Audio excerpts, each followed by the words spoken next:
جو بات میں سمجھانے والا ہوں وہ سنیے گا۔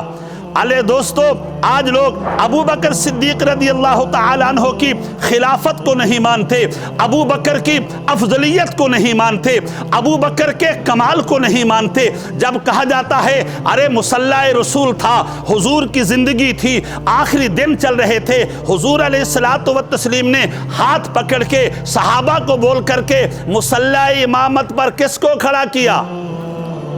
بولو بولو، کس کو؟ ابو بکر کو۔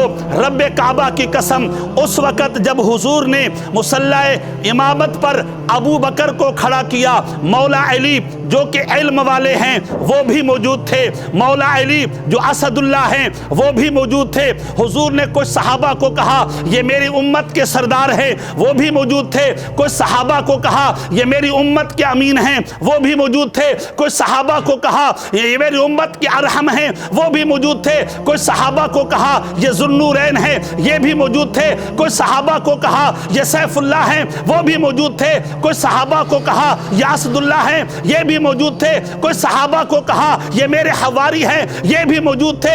تو پھر بھی حضور نے سارے کمال والے صحابہ موجود تھے، ساری خوبیوں والے صحابہ موجود تھے۔ تو مصلی امامت پر ایسے وقت میں اس کو کھڑا کیا جاتا ہے جو ہر خوبی کا جامع ہو، ہر صفات کا جامع ہو۔ تو ماننا پڑے گا حضور نے حادثاتی طور پر مصلی امامت پر ابو بکر کو کھڑا نہیں کیا، بلکہ بتا دیا امامت کی ظاہری اور باطنی امامت کی جتنی خوبیاں ہیں وہ ابو بکر میں پائی جاتی ہے، اس لیے مصطفیٰ نے مصلی امامت پر ابو بکر کو کھڑا کیا تھا۔